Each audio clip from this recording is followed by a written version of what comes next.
Welcome to the No Ideas Original Podcast featuring Shannon, Mr. Rob, and Zane, and Ken the Six Man. What's up, man? How you doing? I'm good. I'm good. How's everything today?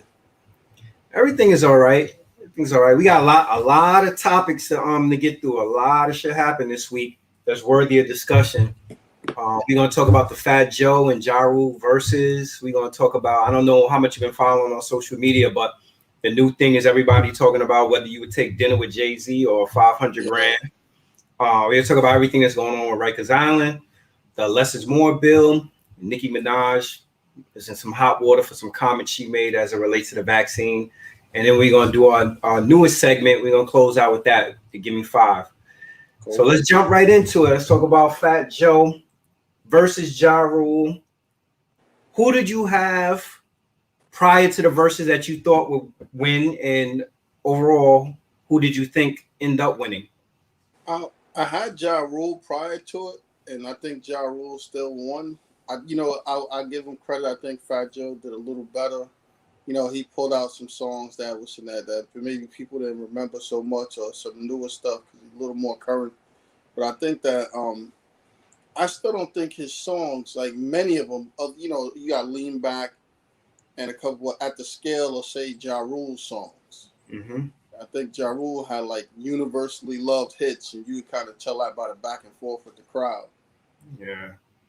Man, I knew going into this that Ja Rule was gonna smoke Fat Joe, and the reason why I knew is because I had an opportunity. I've seen both of them in concert, and Fat Joe gives a decent show, and Fat Joe has hit records. Like a lot of people forget about the hit records that he got, but them Ja Rule records, it's like I'm gonna be honest with you. I think if 50 Cent didn't come along and tell people not to mess with Ja Rule, then Ja Rule's run would have been longer.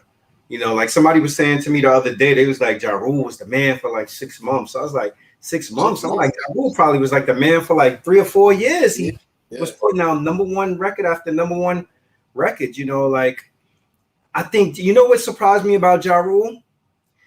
I thought Ja Rule was going to fall victim to Fat Joe's strategy. And I knew Fat Joe's strategy was to come in and to try to get Ja Rule to start playing street records, which Yeah. Ja Rule got street records, but he's not known for street records. And Ja Rule didn't take the bait. He was like, nah, I'm gonna keep giving you these popular records that I have over and over again.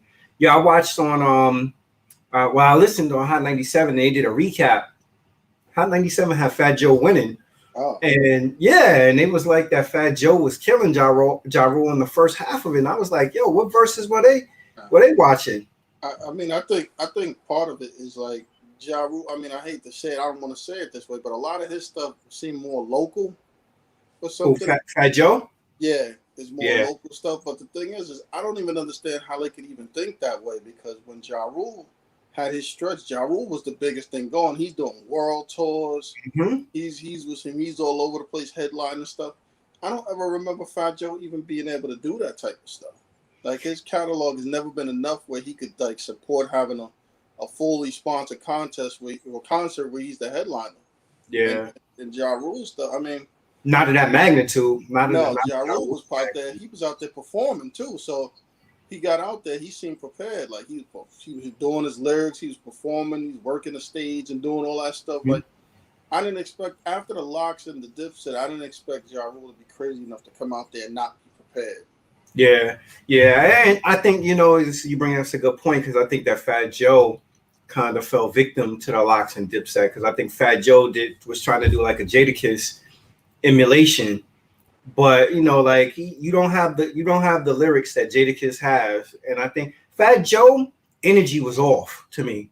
Like he was Yeah, just to me he was like super aggressive and overly disrespectful. And I'm like, all right, I get the back and forth banter and everything, but it just looked like he wasn't who we've seen of Fat Joe like in the probably last 5 to 10 years. Like yeah, last 5 to 10 years, Fat Joe has tried to portray the image of I'm this cool, laid back, love, brotherly love. We got to do this, we got to do that guy. But the dude that was on stage was like the Fat Joe from Forest Projects or whatever. Like, you, he's just you know mad what? disrespectful. Some of that might have been because he like if you look at the songs, Ja Rule was really playing to the crowd. They could feel it and sing his time. I don't know if he felt he was getting the type of love that he deserved. But a lot of his songs, again, like they don't resonate with men and women. Like what's some his dudes who know his songs and and different stuff and everything. And a lot of his newer stuff, people might know and lean back they'll know. But like Fat Joe's originally stuff, like I couldn't see like what's him. FloJo because you're from New York, but I don't see FloJo as like a national, nationwide hit or something like that. Yeah. So and plus Ja Rule could literally sing 2 lines of his song and put the mic to the crowd. Everybody know it. Yeah. I like I don't for some reason I didn't even feel like they did 20 songs, but the songs I think that Fat Joe probably won on is I think and I don't even remember like what went up against what, but the winning songs for Fat Joe to me is always going to be Lean Back, All the Way Up, Make It Rain. I think is another one. Now you could even go with the Khaled, All I Do Is Win joint. It just, to me it was like I don't know. I like even the fact that I produced the Pun record. Well, I executive produced it. Then the Remy Ma performance and the Nelly song, and I was like, nah, man. I don't even think Ja Rule went as hard as he could, because if he would have went into that whole what he produced thing, he could have had put TLC out there, Mary J. Blige, like go into that. Ja Rule wrote a lot of hit records, and I'm not saying this to say that Fat Joe's performance was terrible. I don't think Fat Joe's performance was terrible.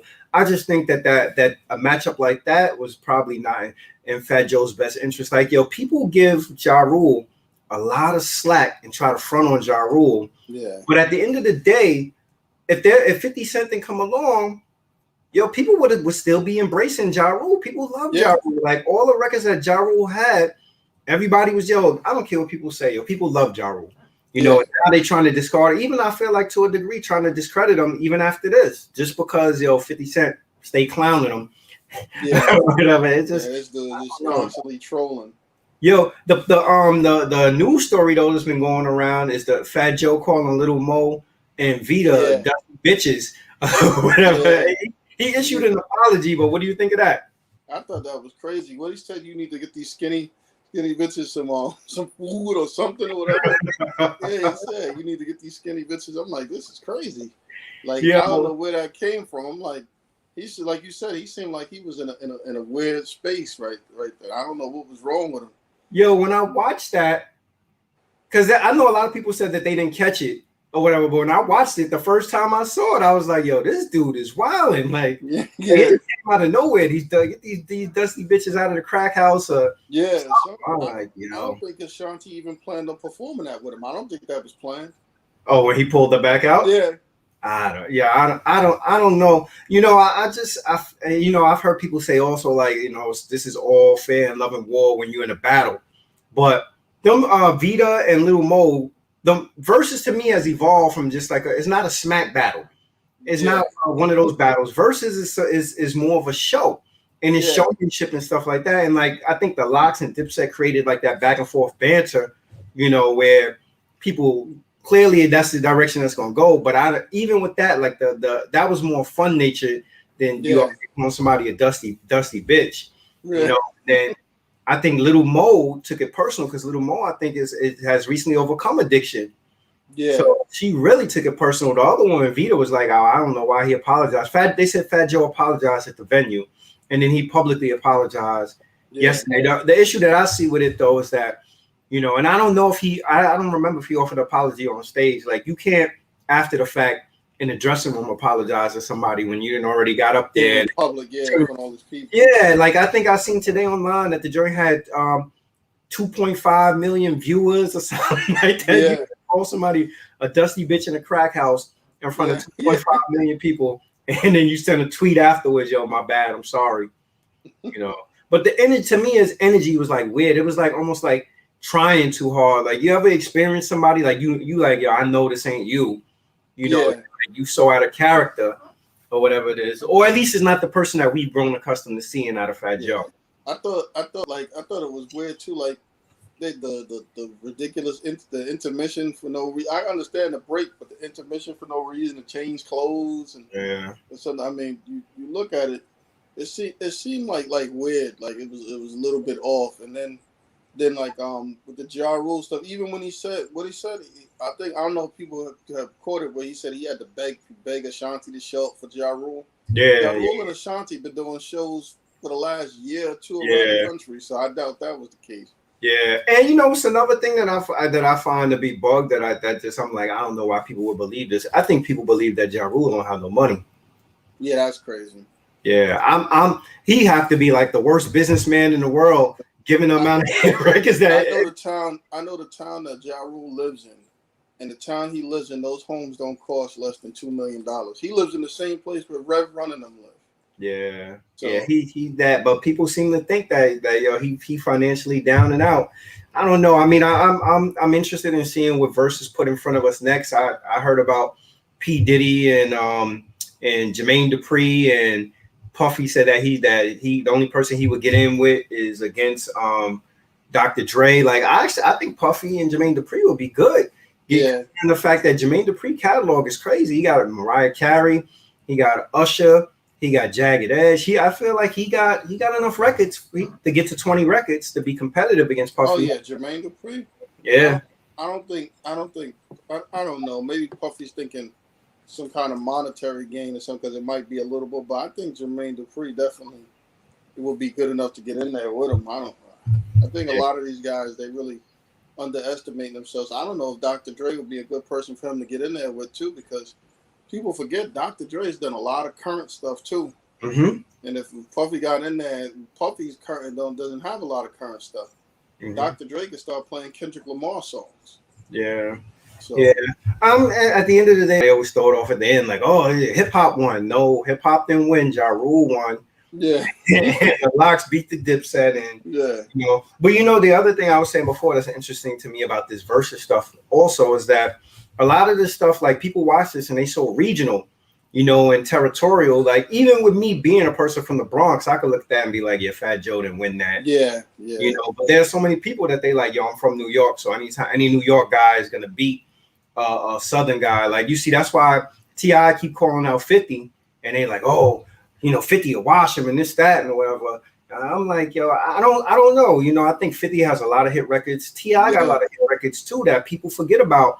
And I would probably forget about them also. Like I think that pre-pandemic, I had an opportunity to go to a lot of concerts, and I found myself a lot of times saying, damn, I forgot this person had that record. I forgot they did this. I forgot they did that. Mm-hmm. And their catalog is a lot thicker than what people give me credit for. Yeah, T.I.'s got a lot of hits. I think that would be good. I think if you think about it, I mean, you could have had different ones.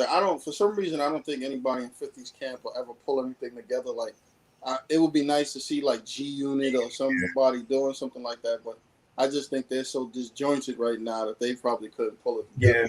And I think also the reason why 50 wouldn't do it either is because I think 50 talks so much crap that if he didn't come out on top, it'd probably be a real, blow to his ego. Yeah. But man, so you see this thing they got going around online, dinner with Jay-Z or 500,000. Did you see the joint I posted? Dinner with Bow Wow, a $50 gift card to Walmart. Yeah. Mad people hit me up and was like, "They'll take the gift card."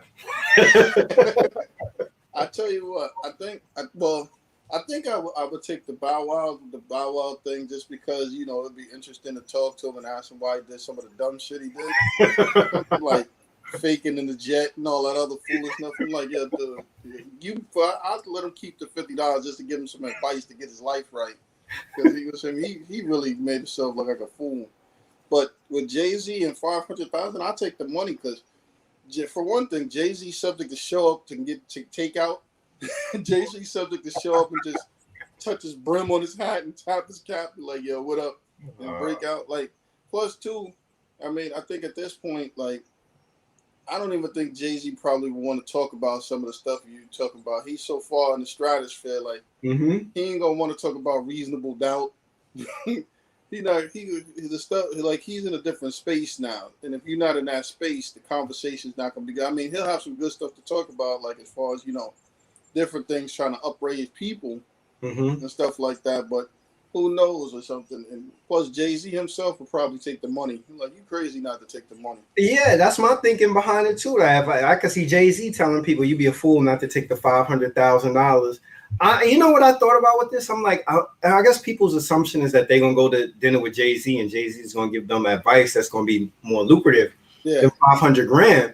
But at this point in time, I'm trying to think like the deals that Jay-Z is probably in on are deals that cost so much, I'm sure, to actually get in on. You would need the $500,000 probably to even get in the. I don't even know if you could get in the room for 500 grand. No, probably not. Yeah, so it's like you could take that 500,000 and flip that 500,000 rather than sit down and have dinner with Jay-Z. Like I don't know what Jay-Z is gonna say to somebody. Well, one, if you're an aspiring musician and you take dinner with Jay-Z over $500,000, are you crazy? Whatever. Yeah. You could take the 500 grand and put your album out and do whatever it is, you know, how you call it. And you could, if you feel that Jay-Z is that great of a mentor, you could certainly watch him from afar. This is no disrespect to Memphis Bleak, but Memphis Bleak has probably had dinner with Jay-Z a million times. Yeah. You know, and I'm just saying. so I mean, I'm sure all those dudes on the Rock that had dinners with him or something. I mean, he'd probably take a dinner with Bleak tomorrow. But I mean, you think about it, with the 500,000, like he would tell you to take the 500,000. I'm pretty much sure. And if you took the dinner with him, his first question to you probably be, why didn't you take the 500,000? You know what else is bugged to me about this though? Like, yo, we I guess maybe it's just for hypothetical purposes, but why we put Jay-Z? Why do we even say dinner with Warren Buffett or 500,000? We automatically go to hits because we supposed to be so strung out by the celebrity of Jay-Z. You're gonna get $5 million, like, $5 million dinner or something. Yeah, like you not gonna take $500,000 over Jay-Z. You said it absolutely right. Jay-Z would tell you like, yo, why wouldn't you take the $500,000? Why, you know, like who's to say that you're not gonna sit down with Jay-Z and Jay-Z is, you know, like not gonna discuss anything related to business. That's not gonna have a discussion about anything that's lucrative. Yeah. This to me is one of them like a fake. This to me is like a fake hustlers type scenario, because you know, I mean, I haven't read many of the comments, but I'm sure somebody will be in the comments of one of these posts talking about, yeah, because I'll sit down with Jigga, I'll pick his brain because I know he's down with Jack Dorsey, and I know he this and I know he that and this that, and it's like you ain't even got the kind of paper. If they offering you $500,000, you ain't even got the kind of paper to get in the door to get in on the Jay-Z deal. No, yeah, I mean, you know, when you take that deal with the dinner with Jay-Z, when you got millions of dollars already, you the 500,000 don't mean nothing. It's not going to change nothing in your life. Yeah, regular person, 500,000, depending on where you live, pay off your debt, get you a house. Yeah, fully paid for a house. Yeah, you pay off your student loan debt, whatever outstanding debt you got, you get you a house, a whole types of stuff with 500,000. Start a business and. So I don't know if it's the stardom that people supposed to be so starstruck that they would take, you know, I'm gonna take a meal and sit down with Jay-Z over, you know, instead of getting the 500K. But this also speaks to, you know, I'm sure a lot of people would do it because there are a lot of people who pay for like you know, like they pay for like classes, like, you know, like almost like what DJ Envy has, where he has the seminars where he goes around teaching people how to flip houses and stuff like that. Like he ain't charging 500K, you know, and I think maybe he may be charging $500 or something like that. To me, that's a reasonable investment, you know, to pay $500 to get that kind of knowledge and that kind of information. Yeah, you know, I don't see anything like that. Yeah, $500 in those different seminars to help you learn stuff like about investing and real estate and everything like that. That's a worthwhile investment. But even anybody, 500,000, that's like a different stratosphere. If you pay a couple of dollars to try to get some knowledge, that's fine. You know, maybe they give you a book, some slides, a presentation or something, or show you how to do some stuff. You know what you'll get out of it for Jay-Z? At least you'll go to a fancy restaurant. Maybe it'll be $1,000 dinner. So you didn't trade $1,000 and what you perceive to be jewels or tips and tricks or whatever, rather than taking a 500,000 in the hand. You know what it is? You gotta hope that Jay-Z feels so bad for you making a bad decision that he decided to give you 500,000. You're like, you know what, man? You obviously was hustling backwards. Let me just give you this money because you don't know no better. Yeah, that's crazy. You have to hope he decides to give you the money, or maybe Beyonce will be there or something. You got to get something out of this deal. Yo, I would literally, if somebody told me they'll give me 500K cash and I could never listen to a Jay-Z song again, I'd take that. Yeah, I'd take the money. I don't Yo, hear Jay-Z like and that. I like Jay-Z, but I'm like, yo, Not for no 500,000. Jay-Z would be out of the red quarter. You don't got to worry about checking on me either. I'm like, I'm good. I'll cut oh, the radio off. The radio, nope.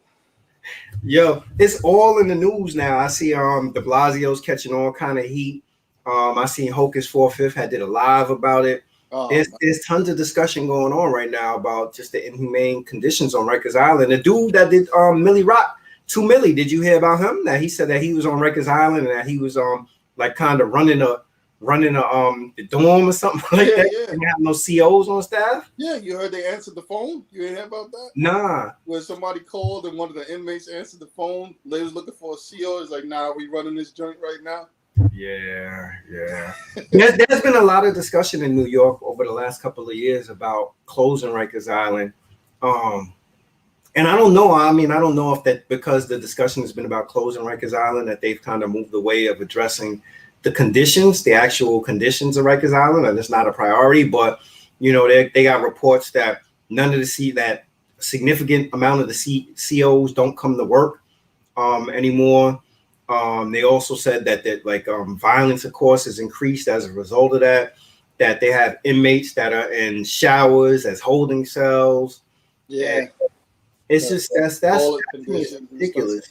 I think one of the things that's crazy about it is that you have a whole bunch of people that's talking about the conditions, and the conditions are horrible.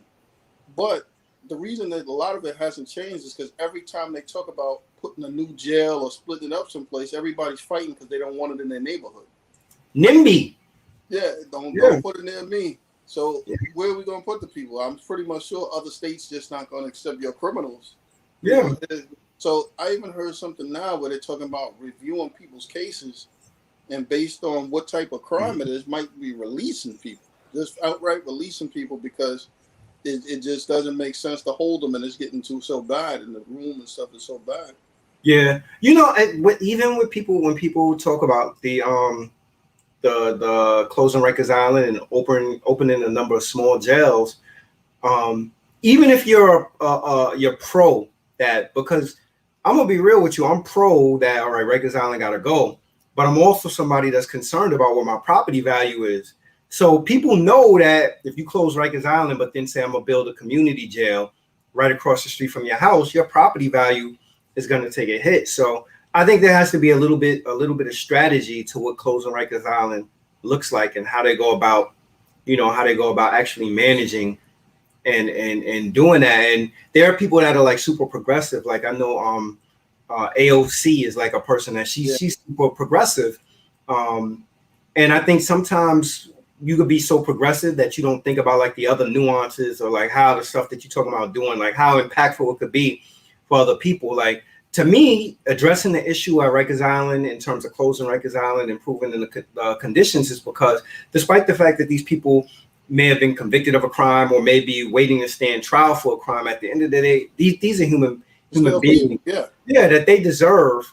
Like if jail at its core is really supposed to be about rehabilitation, there's no way that it should be torture. And with everything that I'm hearing, it sounds like jail right now, Rikers Island, is looking like jail in Mexico, or Colombia, or something like that. And that's just bad.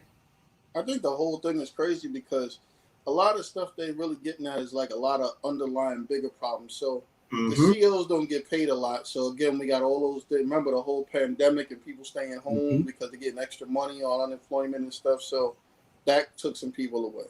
Then you look at Rikers in general. One of the reasons they want to close it down is they're not really telling people is how much money the property where Rikers is actually located. Oceanfront, right there. Yeah, so they want to build condos, I'm sure. Yeah, you knock that down, you build condos. The problem is that nobody's funding a bill. Realistically, if they wanted to do another prison, there's tons of spots all around upstate New York. But again, like you said, nobody wants that in their neighborhood or close to them or in any proximity. So that's not going to happen.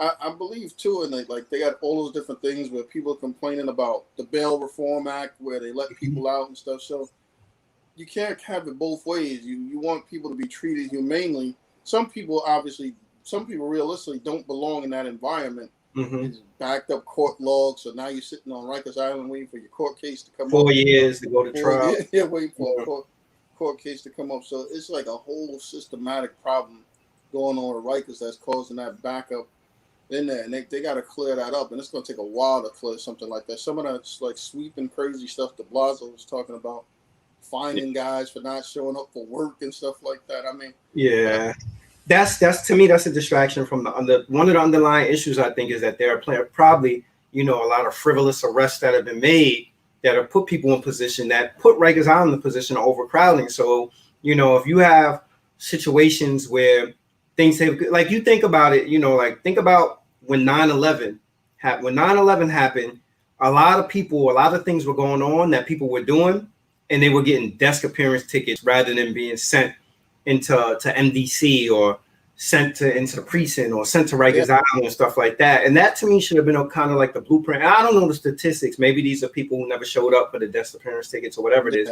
But that should have been kind of like the blueprint to show that there can be some type of diversion rather than funneling everybody to Rikers Island or putting everybody on the boat, because what they're doing now is just, to me, is just sort of like, I pick them up off the street, take them to, if you're in the Bronx, take them to 161st, ship them on 165 to Possum, ship them to the island, if the offense warrants it. And I think after a while, like this, the Rikers Island is sort of at capacity and bursting at the seams. Like, I heard something that they supposedly going to use some NYPD officers, put them on Rikers Island. But to me, I would imagine that's two different separate sets of training, right? To be a correction officer versus a police department officer. And imagine if you signed up to work, on the streets as a police officer, and then they tell you, guess what, you're getting transferred to go work in the prison. Imagine if you one of them officers, those police officers that was trying to make a name for yourself, where you was locking everybody up under the sun, and they'd be like, guess what, you're going to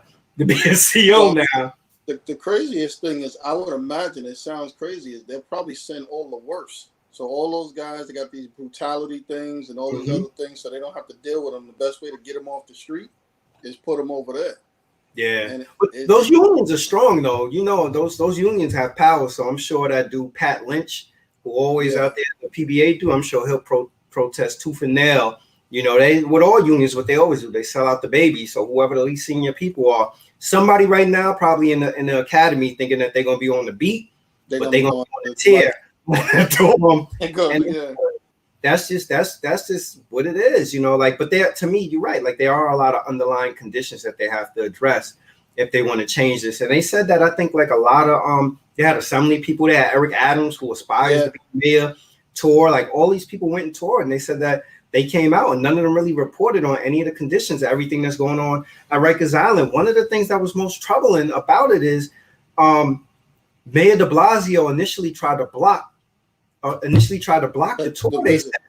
And then they said that they still had like a couple of days to prepare for the visit. And then when people went in, it was still horrible. So to me, I looked at that and I'm like, damn, if they did any kind of preparation and this was still what they discovered, could you imagine what it must really look like? It's got to be horrible. And I think that their whole thing is there's so many perpetual things. Like, you got Eric Adams is running and everybody's talking about all the crime and stuff like that. All they're gonna do is add more people to Rikers. So they have no real problem. Like, realistically, you got guys in Rikers, people that got too many traffic tickets in there with dudes who sold keys and other dudes that murdered people. So this is how stupid the system is. Like, some of this stuff, people don't even merit people being in jail. This dude over here was saying we caught him riding a motorcycle in Harlem or something doing wheelies. So we're gonna put him in this cell block with dudes that selling guns and running drugs across the state. And we arresting them, and it just doesn't make sense. I mean, give them a ticket, reform. Like, prison is not reform. Like, other countries kind of have a better idea of how to do this. We were saying it's more like a money making thing. It costs the industry. It costs $50,000 or more to keep a dude in jail for a year. I don't know where the money's going if dudes is laying up in the shower Yo, You can say and you anything know good what the about crazy him. thing is too? You get out of jail and some people got to pay restitution. Yeah, yep. Some people You got to gotta pay pay him. restitution. You Like, yo, you literally stay. paying somebody back for them shitty conditions. After you went and stayed in a negative 1-star place and you got to Yeah, pay gotta pay restitution. for it. And God Oh, had the nerve to have you working there for 8 cents or some shit like that, 8 cents an hour in a hellhole and yeah, charging you for it or something. yeah. Yo, so the less is more bill. Let me just I'm gonna give like the clear principles of it so people understand. Because I think this is something that'll kind of help provide a little bit of relief. It's one of the things that could provide a little bit of relief. So the less is more bill, what it says is that it provides earned time credits so that people who are on parole and abide by the rules get 30 days off for 30 days of compliance. It creates the right to counsel discovery, heightened burden of proof, swift timeframes for hearings, and other procedural protections that individuals accused of violations that are not new crimes. It severely restricts the use of pre-adjudication detention for suspected technical violations and eliminates incarceration for most technical violations. So what this says is, in a nutshell, is that, previously you had dudes like, you think of a dude like, I think Meek Mill got caught up with this. Dudes that's on parole for their whole life. Just getting locked up. Just constantly keep getting locked up for for minor infractions or minor violations. And I'm guessing now with this, the thought process is that, we could reduce the prison population and reduce the carousel also. Like the recidivism rates got to be through the roof with repeat offenders, with people going to see their parole officer and getting violated for something, something crazy like, oh, well, you missed curfew. You're supposed to be in the house this particular time. You missed curfew. I'm violating you. You're going back to jail. Or here's another one. I'm violating you, which they're talking about. I'm violating you, and then I'm going to hold you while you await a hearing instead. All right, you gave a person a violation or whatever. Why do they need to be in a precinct? Why do they need to go back to the island? Well, because you violated them. That doesn't make any sense to me. Well, none of that stuff ever really made a lot of sense. Like, you can't sell drugs in the daytime or something. I got to be in the house at a certain time because I might not sell drugs, or crimes are not committed during the day and this and that.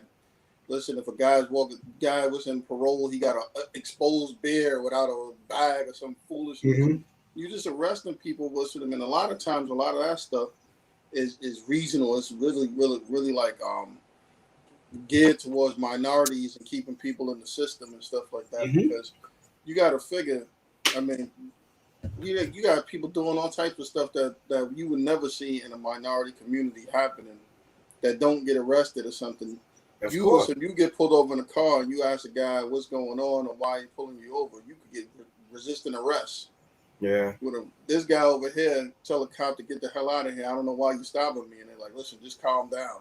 So it just depends on who it is and all types of stuff. And as far as like parole, remember the whole bail for non-violent offenders and stuff like that. I mean, realistically, we recycling people just because we can get them in. Once your name is on the books, it's almost like keep bringing you back. They keep bringing you back like you a career cash cow. We just gonna keep running this one through the system. We get more money off of him.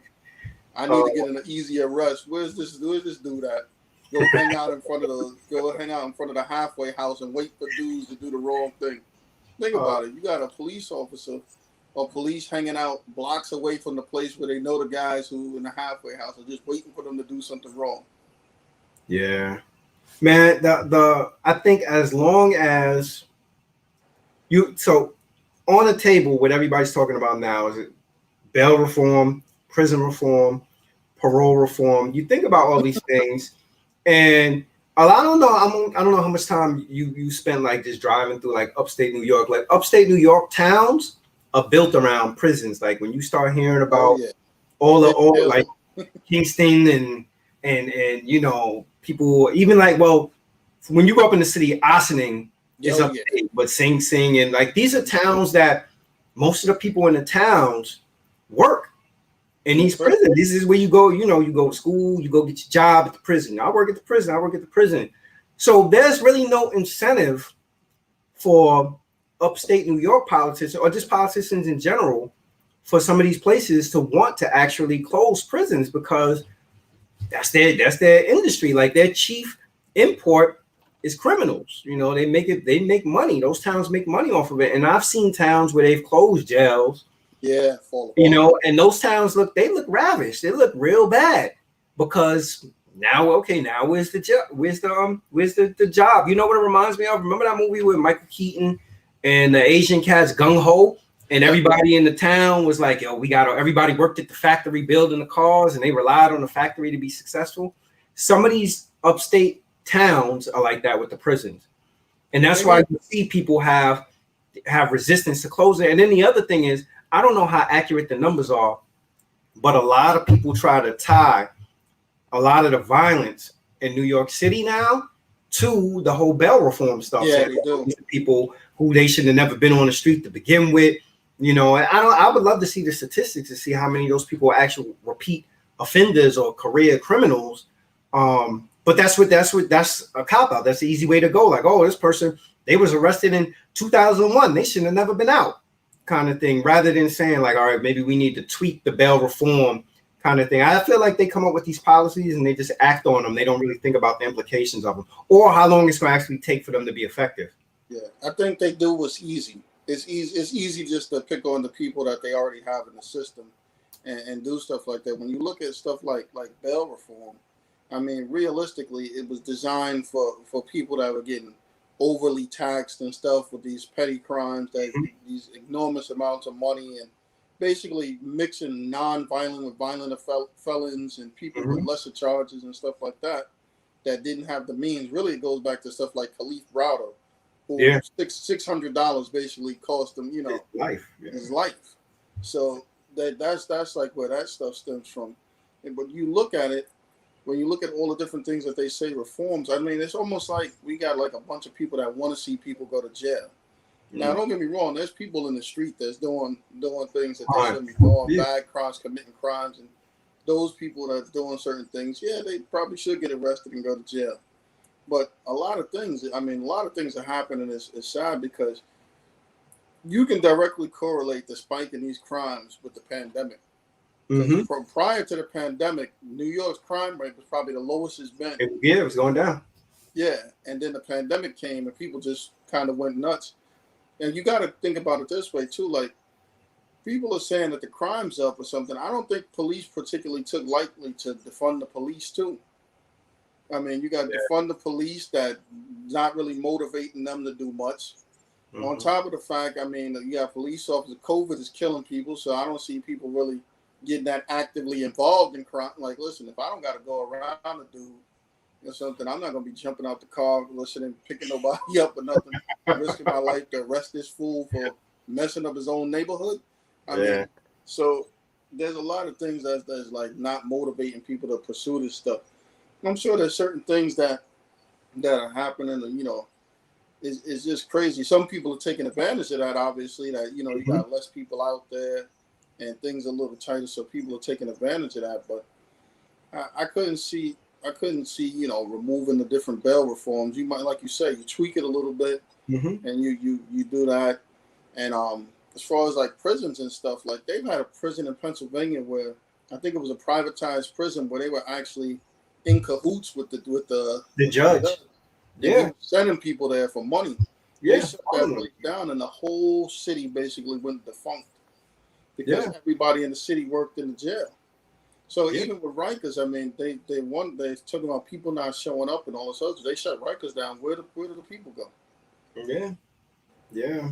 No, it's a major issue that I don't think they're gonna be able to tackle overnight. Like they're gonna have to. Like, one of the things I don't like is when people have knee-jerk reactions to something. Like they try something, it don't work, and then immediately they scrap it. Rather than trying to reconfigure it. Like I'm a firm believer that if you try something and it doesn't work, you should reconfigure it and give it some time to work. You can't just constantly keep reconfiguring and reconfiguring. After a while, nobody understands what the actual process is for any of this stuff. And I think that, New York City to me is like one of those places, and just this country in general. Like I think whenever a problem presents itself, people look for immediate fix, except for if it's racism. For racism, we can wait. Racism, we can wait on that. That could take time to figure out. But everything else, forget racism. It's just an immediate. We need an immediate fix for it. Throw this at it and fix it, make it happen. And just that. And I think that it's going to take politicians and it's going to take regular citizens to figure out like what the practical real fix is for it, and who knows, hopefully 10 years from now they have figured it out. But there are other agendas at play. Like I think Eric Adams is not speaking that much about it because he's probably going to want the PBA endorsement, and I think that I believe Eric Adams was either he was a correction officer or a police officer at one time, right? Yeah, he was. He was a detective. Yeah, so he more than anything he should know. I'm sure he's on want endorsements from these unions. So he's got to get moving and get motivated to say something about it. It's such a hot button topic right now. Yeah, man, hot button topics. Nicki Minaj is in hot water. Nicki Minaj, she getting backlash because she reported that her cousin's friend said that he took the vaccine and it made his nuts swell up. So she's not taking the vaccine. She's not taking the vaccine until she gets more research. I don't know if you heard this. As a result, did you hear that Twitter? I think blocked her, like temporarily blocked her or something like that. Yeah, I don't. So here's my thing about this. Like, I think Nicki Minaj is her Instagram, Twitter, or whatever. I think Nicki Minaj has the right to say that she's not taking the vaccine. Where I think it becomes an issue is the second part of it when she tells the story and the rationale. Why she's not taking it. Like, it's just, to me, it's just like you putting out this information based on hearsay. Like, like that's like me saying, yo, I'm not taking the vaccine because I heard, it shrunk somebody's nipples or whatever. Like, you didn't experience this firsthand. You just taking this information. And I think that it's crazy. Like, I think sometimes people don't realize like the responsibility, the societal responsibility. I think they said she got like 22 million followers or something like that. So you figure if you got 22 million followers, if a third of those people be like, well, I'm not getting vaccinated because it shrunk Nicki Minaj's cousin friend's testicles, whatever. I have no issue with her saying I'm not taking the vaccine, because her initial thing to it, I was like, I get it. She was like, I'm not taking no vaccine to go to the Met Gala. She got a little baby at home. Like, yeah, all right, that makes sense. Yeah. But then when you add on to it, I'm like, nah, I can't roll with you that far with it. What do you think about this? Think about how far this went, that the Prime Minister of England had to weigh in on Nicki Minaj, where he was talking about he believes in some soccer player, Nicki whoever, who took it or something. But it's crazy that you got the Prime Minister of a country sitting here talking about Nicki Minaj's vaccine comments. And then you have the Prime Minister of Trinidad. I don't know if you've seen that. Yeah, I saw that too. This situation is unfounded. It was never repaired. I'm sitting here like, she got governments moving over some Twitter junk. The whole government's saying that's how serious they are about these vaccines. Like, if you don't want to take it, that's your own opinion for whatever reason you want to. But when you start putting it, like, you make yourself look crazy by putting this out there. I mean, the fact that you would even say something that crazy, I mean, clearly, I'm sure her publicist and management was probably sitting there like in turmoil, like, why would you say something this crazy? Because right now, any Revlon or any of those type of places, like, yeah, no, we can't work with this foolishness and whatever. So I just don't understand why you would even put something out there like that. Like, if you don't want to do it, like tons of celebrities, athletes, I mean, some people that you wouldn't even expect that you think would do it just don't want to do it, and that's their own right. But yeah, I don't think John Stockton would get out there and say he didn't want to do it because his balls got bigger or something. One of his friends' balls got bigger. Yeah, I mean, and he's against it. You got a lot of prominent people that you wouldn't think against it. I don't think some of these guys would come out and say this ridiculous stuff. I mean, I don't. Maybe if it's like a cry for, was it my cry for help, or some kind of like reaction. She wanted some more hits or something. I'm gonna tell you. You know what rocked her to sleep though? Because there is a double-edged sword with this, right? So if you're a person who you pro-vaccine, let's say you LL Cool J, and you get on there, you be like, I got vaccinated today, and then your next post is like, I got vaccinated, and you list out whatever the statistics are, or this, that, or whatever. People are going, they're gonna get in the comments and they're gonna talk about you a sellout or you whatever it is. But for some reason, that kind of plays different than somebody else who's like anti-vax with it. And there is a double standard. There definitely is a double standard there. But I think we somehow have placed people who take the vaccination and people who are pro-vaccination in a category where we almost view them as being, for lack of a better word, sane. And people who don't take the vaccine and they're outspoken against it, especially a celebrity, it's like, wait a minute, you're using your platform to do what? At the end of the day, it's these people platform, and it goes back to what we said last episode. I think that whatever people position is around, they have the right to have that position. I think you just got to deal with the backlash.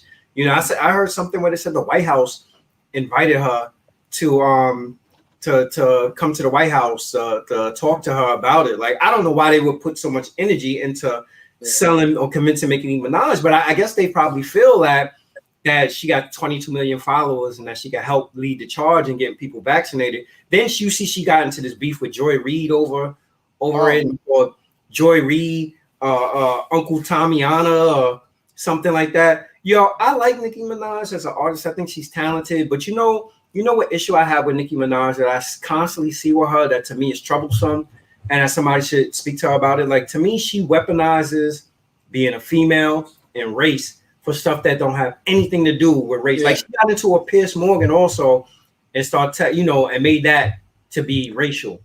You know, I remember when Peter Rosenberg told her like one of her albums wasn't good, it was trash, and then she made that to be, is it racial?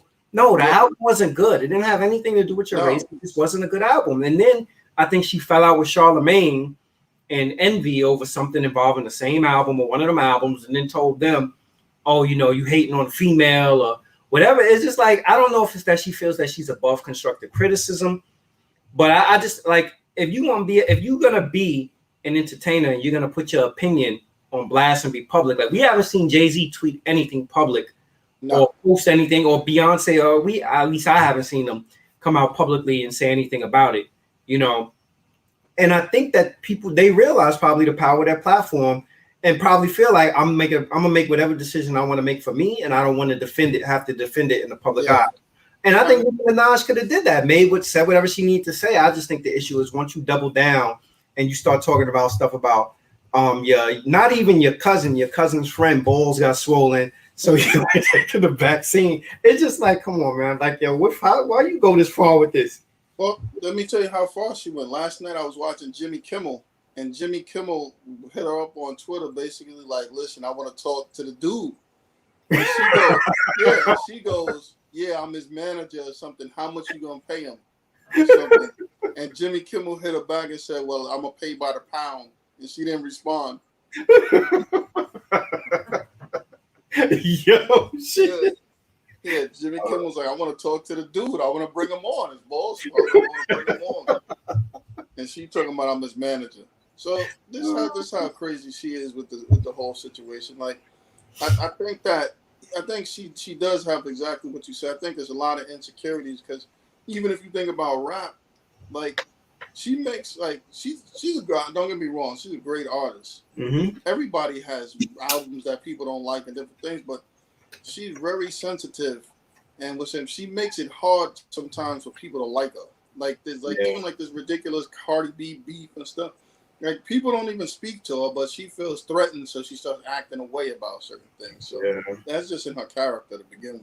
Yeah, I just think people don't realize, like, it's almost like with the celebrity comes responsibility, and they gotta, you have to be able to. To me, it's different being Nicki Minaj with 22 million followers than me being Cool Rock Ski from Fat Boys or whatever. Like, I'm not on so many people's radar. I can say all this stuff or whatever, and probably just have like the people who follow me comment on it. But there are people I believe that follow Nicki Minaj on Instagram that's probably not even a fan of Nicki Minaj. It's just like she's an influencer. Yeah. And you think about that in context of the stuff with the vaccine. If they know that you're an influencer, they're gonna watch even more closely to make sure that the stuff that you're saying is not, is accurate.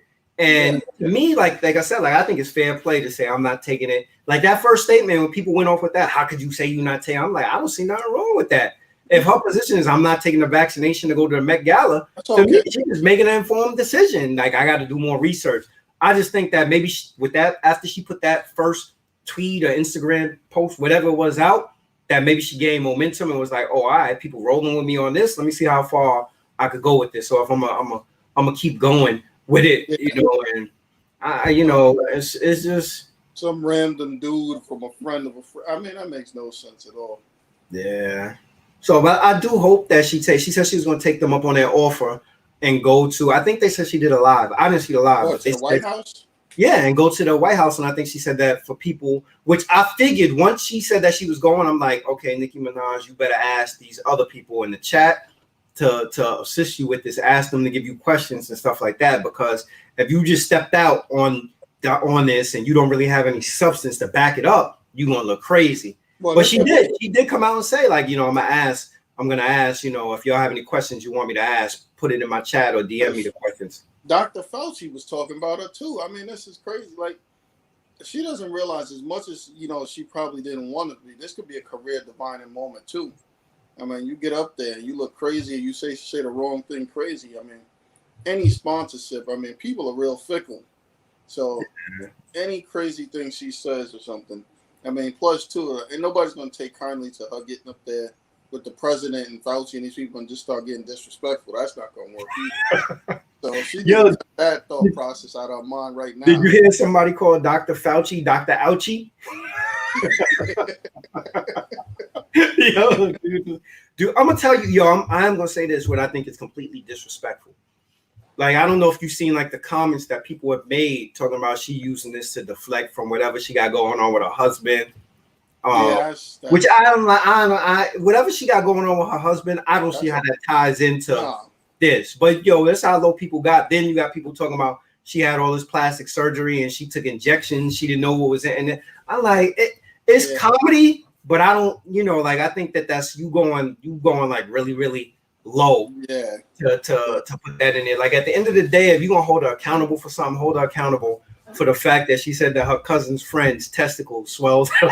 Come on. Yeah, I done heard a lot of stuff that was vaccine side effects. That's the first time I heard that. Ball swelling. That's not even on there. Getting tired, maybe getting a little sick. Swollen balls is never on nobody's list. That's not even part of the symptoms or nothing. That's not part of the symptoms. Plus, what somebody said? Swollen balls could have came from anything he did. You know what? Somebody said that. He might have been riding a bike or something. Somebody said that the dude need to stop. He hide from his woman that he go to STD. Yeah, exactly. On the vaccine. Talking about the vaccine did it.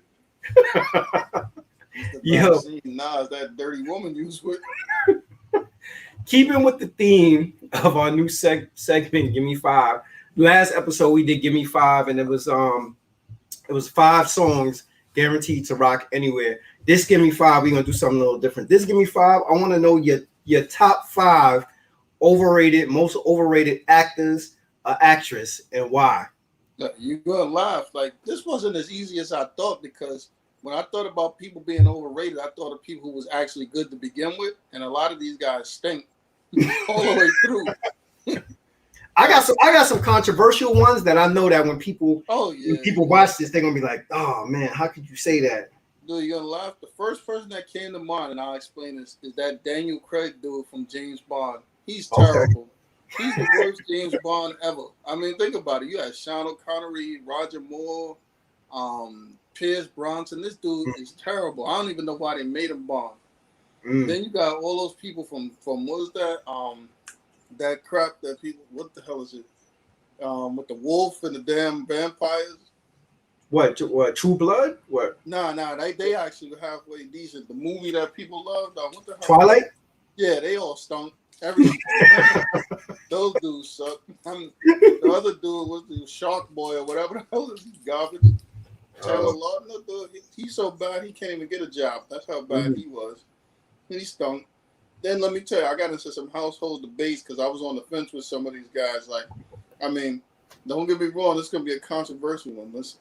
I like Forrest Whitaker, but I gotta tell you, this ain't the last King of Scotland work he doing now. This more Ghost Dog. We in the Ghost Dog territory.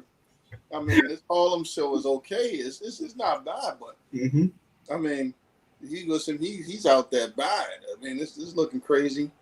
Then you got Lawrence Fishburne, who went from Morpheus to the sidekick to Anthony Anderson. He comic relief. I mean, we was trying to talk about like from a perspective, well, he's still making money and stuff, but that don't make the dude's a comic relief to Anthony Anderson. He put his career is like where he lived. He lived in the guest house. Oh his man, career's in the guest house right now.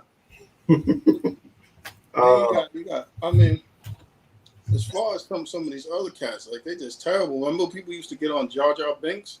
There's a lot of people that stink like that. Think about it this way: which one of those Marvel actors are any good? What's that Batista dude? He's terrible. Yeah, he's really terrible. Yo, Diesel is terrible. I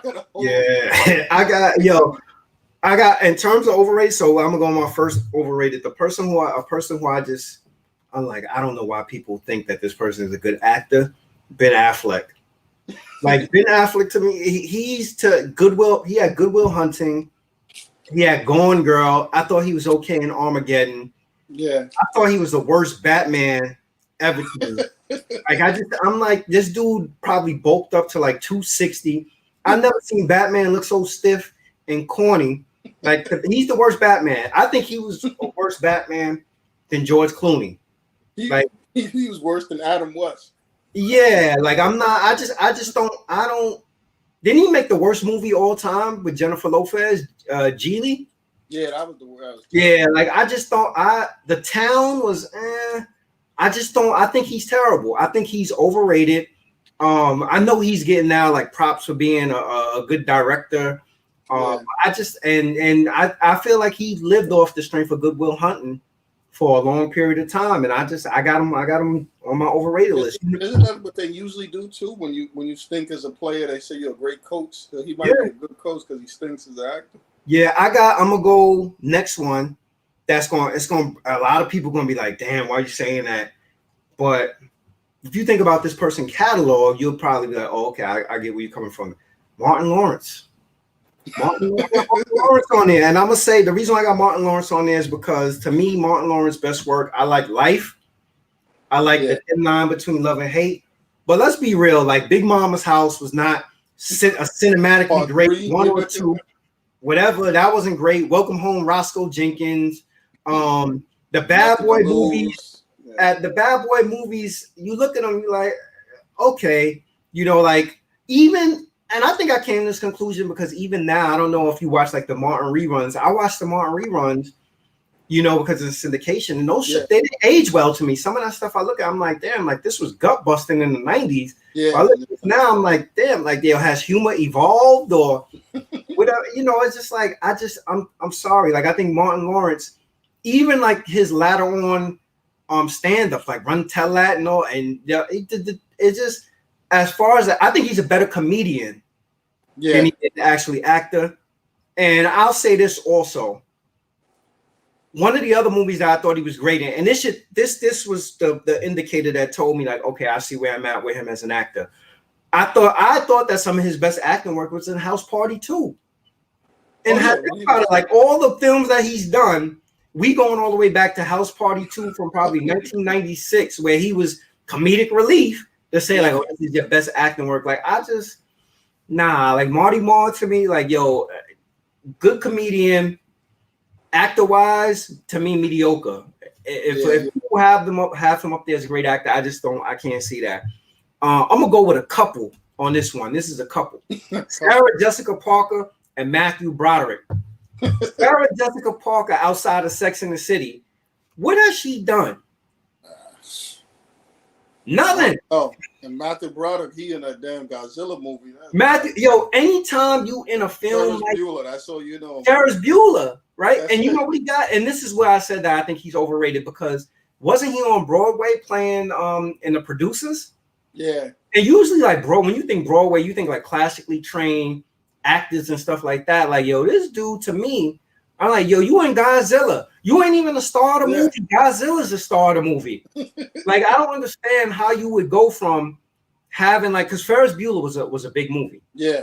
Ferris Bueller was a big movie. I'd never, even in Ferris Bueller, I looked at it, I was like, oh, this is it's a fun movie. Yeah. But to me, he's overrated. Him and Sarah Jessica Parker overrated. Well, think about the timeline between Ferris Bueller and Godzilla. What was he doing in between there? Killing people. He ran somebody over in his car or something crazy like that.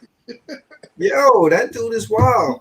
You know who's a terrible actor too? I think a great director, but terrible actor, Quentin Tarantino. I don't know why Quentin Tarantino finds a reason to insert himself in his films. I would put my honorable mention would be Spike Lee. I don't think Spike Lee is a good actor either, but I think he's a great filmmaker. Yeah. But Quentin Tarantino, like from Dusk Till Dawn, classic film. But couldn't we have found somebody else to put him in there? Like even Pulp Fiction, we could have found somebody else, you know. And to me, he's obsessed with using the N-word. Yeah. Like I don't know, like Quentin Tarantino, and then this one is going to be a heartbreaker for a lot of people because I'm from the Bronx. But Jennifer Lopez, I'm sorry. Yeah, she's really bad. I feel like Jennifer Lopez is an overrated actress because I like everything that Jennifer Lopez stands for as a Latina from the Bronx. She's got filthy rich, business oriented. Yeah, but I think that Jennifer Lopez fell into the role of being white America's safe Latina. Yeah.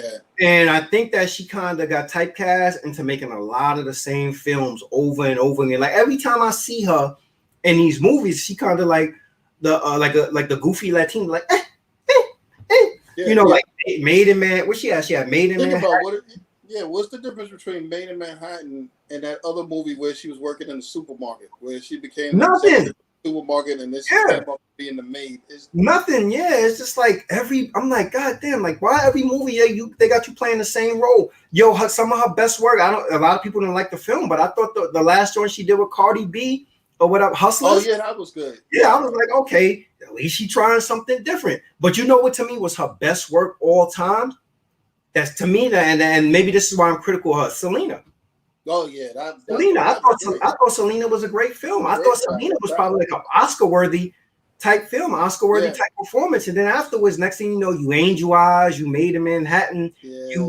It's just the same role over. Geely, she was in that joint too, over and over again. So it's like, yo, come on, man. Like some of that stuff, I didn't even bother. I'm like, I think I turned it off after a while. Like I kind of got her in my Tyler Perry box. Like I respect everything that Tyler Perry does, his business acumen and all that. But I you know, like to me, it's like it's amateurish. I think you know what it is. I think like a lot of people that's doing this stuff, or some of these, a lot of guys we named, they're actors in something else. So they want to take the check.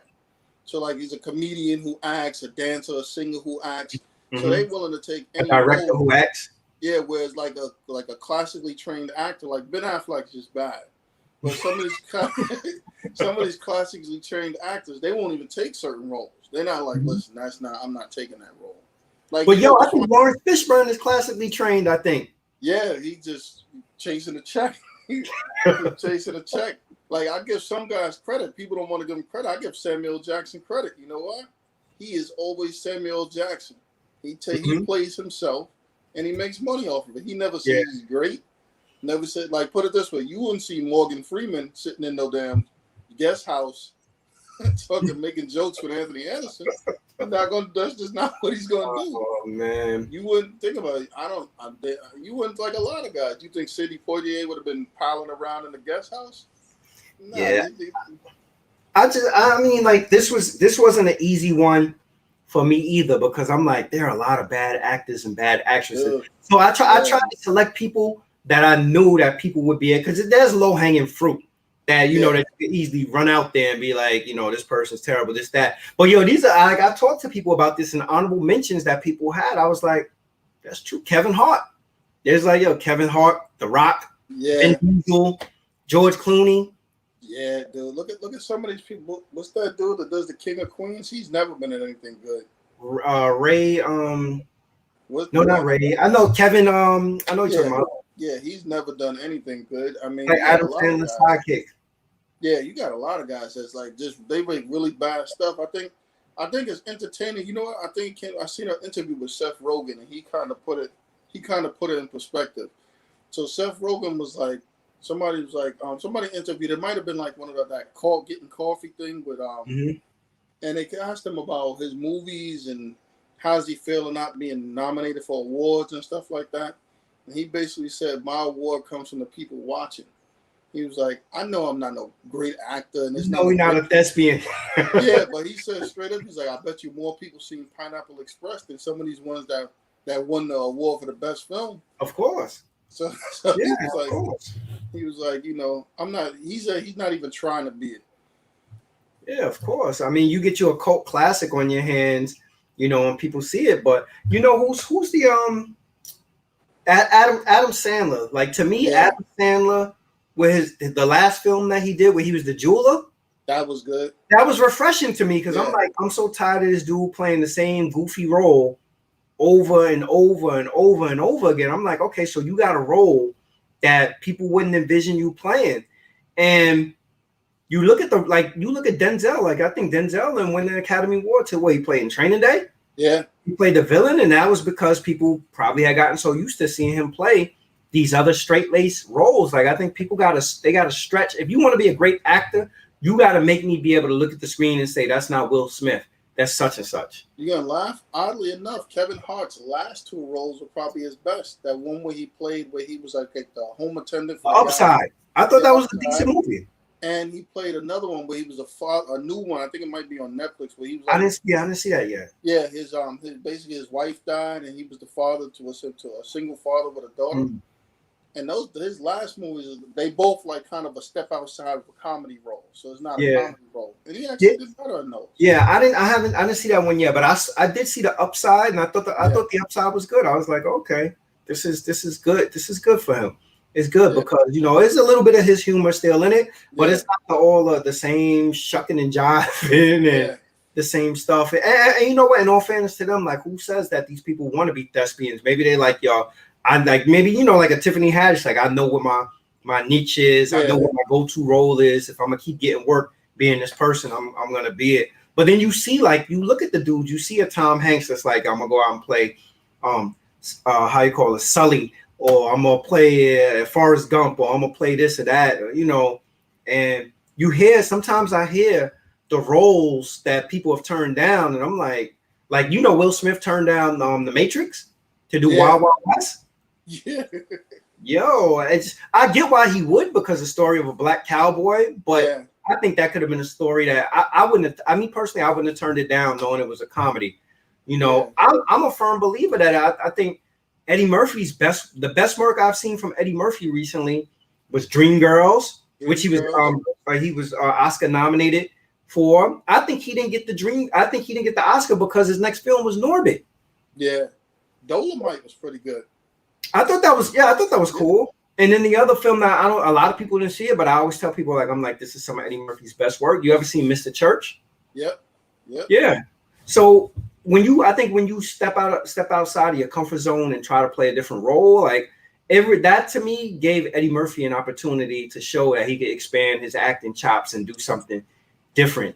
But some of these dudes is like they keep playing the same role over and over again. If you played it bad the first time, and then the next 10 movies you make, you're doing the same thing. I'm like, oh God. Like, some of these guys are really into classically acting. Like, you watch movies, like, you got older people, like, say, Clint Eastwood. Like, when I seen him in that movie, I think it was not the latest one, but the one where he was driving the pickup truck with the drugs back and forth.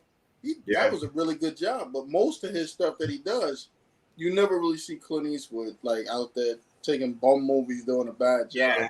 Yeah, Clint Eastwood. What's one of my favorite? Well, I got two movies I really like, but I like is it Absolute Power with him and Gene Hackman? Yeah, I like that, and I like Gran Torino too. Yeah, with him, and he's turned into a really great director also. So I don't know. So that's the top 5 most overrated, as per me. Leave it in the comments. Leave your 5 most overrated actors or actresses. And again, like, a lot of these people that I listed, like, they're successful people in their own right. But I think when it comes to being an actor or actress, they just don't. Just for me, they don't do it for me, and that's why it's called Give Me 5, not Give You 5. You're 5 actors you don't like. Facts. But yo, this was a good episode, man. Thanks for pulling up. Oh, anytime, man. Anytime. All right, catch you next week. Later. Later.